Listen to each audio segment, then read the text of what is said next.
Ahojte, vítam vás.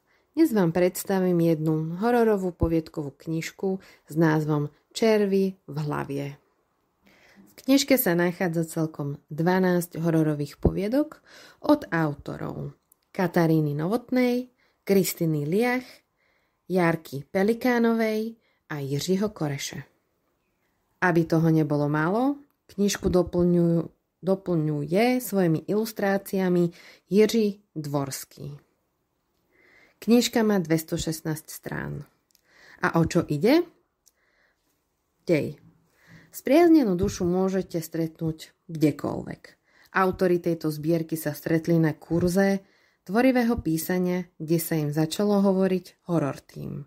Ak milujete cintoriny, prízraky, votrelcov, psychopatov, príšerné tajomstvá a čas od času vás vydesia aj vlastné deti, táto knižka je stvorená ako pre vás. A môj dojem z tejto knižky? Táto knižka bola naozaj famózna. Každá poviedka je naozaj že strašidelná svojím spôsobom. A ja milujem presne tie poviedky, také tie ako keby nedokončené poviedky. Že čítajte, už je koniec a vtedy sa to tak nejak neukončí. A presne na takúto tému sú poviedky v tejto knižke. Takže, ako hovorím ja, ak nemáte po nociach čo robiť, tak ako ja, knižka Červy v hlavie, ktorú vydalo vydavateľstvo Golden Dog, je stvorená ako pre vás. Ale keďže ja som taká skvelá, úžasná, dokonalá, dostala som povolenie od Kristiny Liach načítať jej poviedku, tá druhá, tak je tu presne pre vás. Tak sa pohodlne usaďte a ideme na to. Když tramvaj prudce zabrzdila, hlavou narazila do skla. Musela usnúť. Ruby strnulým pohľadom pozorovala svoj odraz v okne. Vypadala inak takhle opilá. Rysy jejího obličeje jej připadali ostřejší než jindy. Tváře popadlejší. Nevnímala, jak se s rachotem stroj znovu rozjel a uháněl noci s tichlým městem. Není nic a nemá nic. Přistihla se, jak se rýpe ve svých depresivních myšlenkách. Dřív bývala veselá.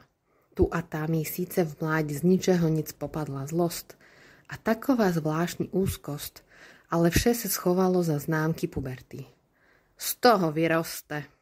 Mával vždycky rukou otec a jej špatné nálady smetl ze stola lehce, jako mrtvé mouchy. Poslední dobou se ale chovala divně. Náhle výbuchy vzteku a návaly sebelítosti. Vlastne se nemohla diviť, že jej vyhodili z práce a jej princ osedlal svého bílého kone a tryskem od ní odjel. Svoje rybičky podezírala, že sa raději dobrovoľne obrátili břichem nahoru, než aby s ní žili v jednom byte. Takhle se človek cíti, když je mu 30. 30. Drnčalo jej hlavou jako ozviená rozlehlou jeskyni. Nemohla sa zbaviť svíravého pocitu, že jej to číslo desí víc než kohokoliv jiného. Málem přejela zástavku. Její dlouhé, roky piestované vlasy obsali půlkruh vzduchem, jak prudce otočila hlavu za signálem zavírajúcich se dveří. Prosmykla se a chtěla vyskočiť ven. Podpatky potrestali jej veľkoryse popíjení a ona vypadla přímo na špinavý perón. Dlaňami sa zabořila do ušlapané břečky. Urovnala si kabát a rozhledla sa kolem, aby sa uistila, že to divadlo nikto nevidel. Ulice byla opuštená. Jen přes koleje tančil ve vietru odhozený papírový kapesník a u odpadkového koše na zástavce sa krčil bezdomovec a hledal vajgly a vratné láhve. Chtela mu dať drobák, jak to vždycky delala, ale místo toho sa jen uchechtla. Okamžite si prikryla ústa rukou. Co to delá?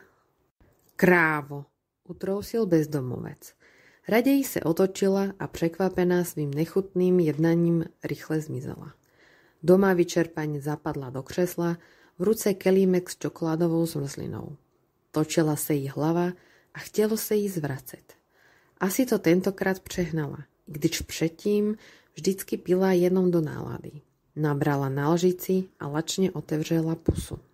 Fuj, vyprskla obsah úst na koberec. Bylo jí zle. Mdlo. Nic tak hnusného v živote nejedla. Čelo se jej svráštilo v odporný šklep. Klopitala ke dřezu.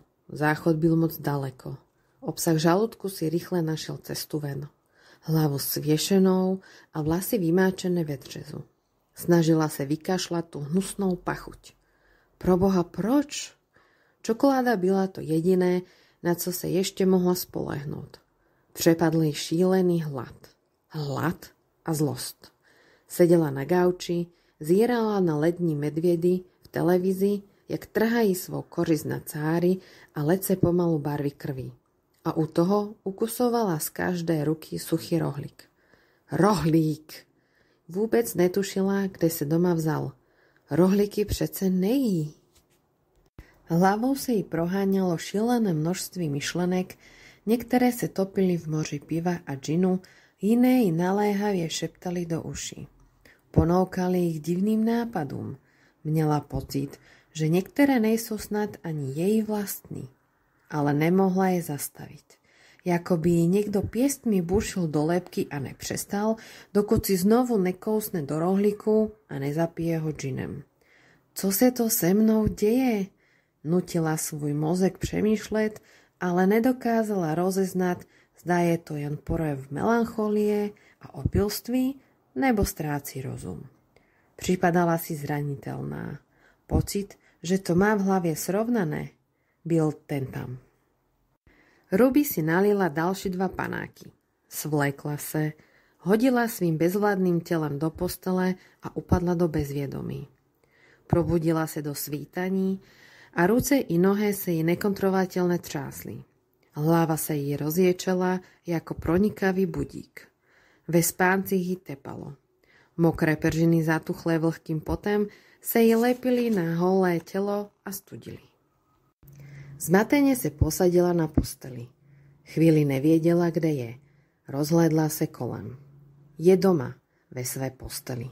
Byl to jen sen. Ale tak živý, tak známy a povědomý. Je v detském pokojíčku, ružové steny. Detský kolotoč se pohybuje, vrhá protáhle stíny a cínká, hraje dokola jednoduchou melódií. Nad postýlkou visí chlupaté hračky a cingrlátka. Na zdi je perleti vymalováno Ruby. Je to krásne, vkusné, uklidňující. Rozhlíží se po pokoji. Najednou vidí další postýlku. Snaží se zaostřit. Nad ní je napsáno Aina. Co je Aina? Kdo je Aina? Blízkavé písmeno najednou zrudne. Steká dolu po stene a slieva se v červené kaluži na měkkém, bílém koberci. Pokoj se potápí v mlze. Ruby mžourá, ale nic nevidí. Pokoj mizí. Všechno mizí. Byla presviečená, že už to niekdy zažila. Že je to opravdová vzpomínka, ktorou si nese celý život a ktorou jen silou vôle udupala, zamačkla do nejhlubší díry ve své hlavě a nechala ji tam uhniť.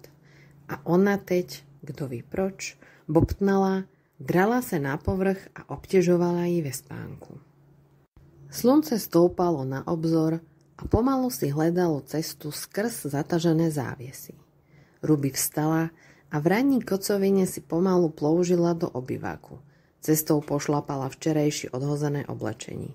Zvedla hlavu a otevřela oči v naprostém zdešení. Totálny spoušť. V pokoji se povalovali boty, kusy oblečení, nádoby a spousta okousaných patek od rohlíku. Udelalo sa jí zle. Obzvláště protože si téměř nepamatovala, co se v noci dělo. Rohlíky, zmrzlina, zvracení, výčitky, šumnení v hlavě. Ten šepot.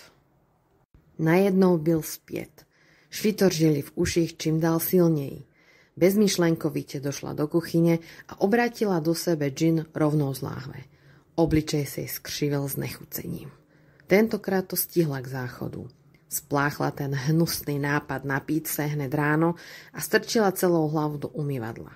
Pustila ledový proud z kohoutku. Prober se, hltala studenou vodu z dlani, aby zahnala žízeň a líhový zápach z úst. Zvedla hlavu a skrz mokré, urousené vlasy pohľadla do zrcadla. Příšera a navíc alkoholik. Povzdechla si, sviesila koutky a zhrbila ramena. Dlouze se dívala na svoj bledý obličej. Najednou se odraz v zrcadle narovnal. Vystrčil bradu, zvedl koutky.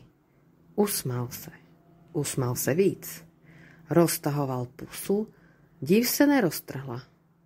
Ruby s dešením uskočila. Srdce jej bouchalo a proháňalo krev až do konečku prstů. Do hlavy se jí navalilo horko. Stiskla rozpálené tváře medzi ledové dlane. Má vidiny, blouzní. Zešílela. Zbrkle otevřela počítač a začala hlasite datlovať do kláves. Příznaky alkoholizmu. Prst položila na enter. Zastavila se. Rýchle smazala poslední slovo a vyťukala iné. Příznaky schizofrenie. Nožila se čím dál hlouběji do temných popisů duševných poruch a měla najednou pocit, že je má všechny. Malé zárodky, které rostou, když jim dáte prostor.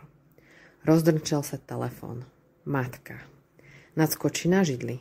Matka měla příjemný monotónny hlas jako vždycky.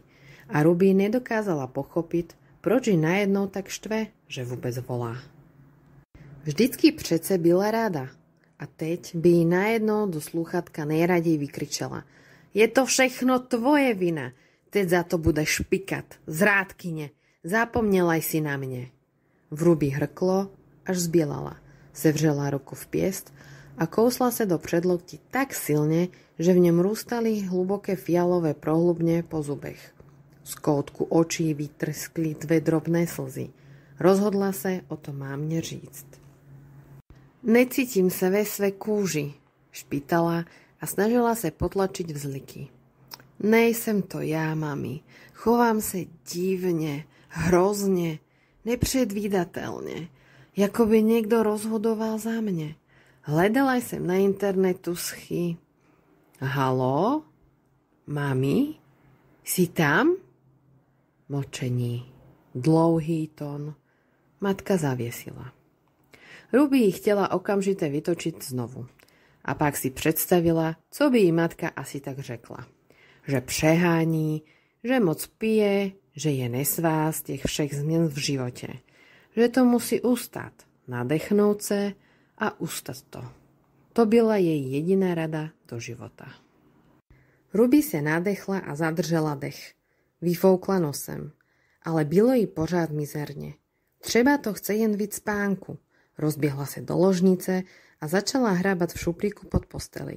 Někde to tu musí přece být. Zuřive vyhazovala prošla láhvičky a prázdna pláta od léku. Našla je. Poslední 2 driáky na spaní. Musí spát. Něco ji pořád táhlo do kuchyně, láhev džinu byla jako magnet. Šílená touha. Chuť chlastat. Byla jako nezvaná návšteva, která se má vnútiť domů. Vypije vám bar a nechce odejít, pokud máte ještě alespoň na dne láhve. Snedla oba prášky najednou a dej se, co dej. Možná se ještě probudí. Znovu se ocitá v ružovém pokoji. Leží ve své postýlce, nad hlavou se jí točí cingrlátka a na zdi se třpití její jméno. Rodiče se nad ní sklání, špitají si, smějí se. Rozhledne se po pokoji. Druhá postýlka zmizela, jako by nikdy nebyla, jako by se na ní dočista a na věky zapomnělo. Stála tam místo ní skříň a křeslo. Najednou se dívá francouzským oknem do zahrady. Matka stojí nad ohništěm, pláče a pozoruje oce, jak do něj hází kusy rozštípané dětské postýlky, které černají v plamenech. Hádají se. Nic ji nikdy neřekneme, slyšíš? Odneseme si to do hrobu, naléha otec. Má právo to vědět, zlíka matka. Až ji bude 30, povíme jí to. To už by mohla mít dost rozumu. Budeme mlčet. Nikdy se to nedozví. Nebudeme jej zbytečne trápiť. Aina je mŕtvá. Navždycky. A ty musíš taky zapomenout. Odsekl otec. Možná, že máš pravdu. Matka odevzdane začne prihazovať Polínka do ohňa. Aina! Ruby otevřela s výkrikem oči. Ležela na podlaze u postele a dívala se do stropu. Hrudní koš se jí sevřel. Nemohla se nadechnout. Jakoby byla zasypaná hromadou kamení. Jakoby na ní leželo tíživé břemeno a táhlo ji dolu, aby se udusila. V uších jí špitalo. Aina, Aina. Zvedla se nárukou, lokty se jí několikrát podlomily. Po 4 se odplazila do koupelny. Ze šuplíku vytáhla nůžky na nechty. Pustila sprchu, aby přehrolšila ty nutkavé hlasy a v pyžamu si sedla v rohu sprchového koutu. Ušní bubinky bušli rytmicky jako pochodová kapela. Vnímala jen padající vodu, jak se s pleskaním odráží od země, odteká do odpadu a bere sebou cáry dlouhých vlasů, které se pod laždicích ploužili jako tencí hadí. Aina, šeptala dokola do proudu vody a koupelna se plnila horkou párou až ke stropu. Zacpala si uši. Sem Ruby! Ruby, slyšíš? Její jméno ji najednou znelo úplne cize. Ruby, vyslovovala pomalu. Ze všech sil se vzepřela a vstala. Vypnula sprchu, pomalu proplouvala stojatým, nasyceným vzduchem k zrcadlu. Nedívej se do nej, jdi pryč, žadonila, ale zastavila se. Natahovala ruku a rozpalenou dlani prejížďala po zamoženém zrcadle a odkrývala zloviestný pohled sama sobě. Civieli na sebe, ona a ta druhá. Zkoumali své tváře, jemné rozdíly. Ta obluda v zrcadle měla pořád krásnou, dlouhou, černou hřívu. Ruby si rýchle sáhla do vlasů a promnula v prstech krátké konečky ohlodané tupými nůžkami. Cítila, jak ji to zevřnič trhá na kusy. Jakoby se nevěšla do svého vlastního těla, do své vlastní hlavy. Naplňovala ji nepopsatelná, šílená zloba, touha vyrvať si zbytky toho chmíří na hlavě, něco rozbít, ničit, neovládat se. Prudce sebou škubla, máchla rukou. Ozval se tříštivý zvuk, jak se sklenica se zubní kartáčkem roztříštila o podlahu. Odraz v zrcadle se hystericky rozesmál, v ruce střep z rozbité sklenice. Najednou si podřízl krk. Pomalu a toužebně. Nepřestával se smát a černá krev tryskala na zrcadlo. Ruby vydala příšerný hrdelní skřek. Takový, co vyloudí len člověk jako svůj poslední hlasitý výlev před smrtí. Chytla se za hrdlo. Hmatala kolem tepny. Snažila se nadechnout. Ruce měla čisté, bílé, žádná krev. Zešílela? Určitě zešílela. Třesoucí se rukou sebrala ze země střep a ostrou hranu si přiložila ke krku. Umřeš, chcípni, zaječela a hlas jí přeskočil do vyšší oktávy.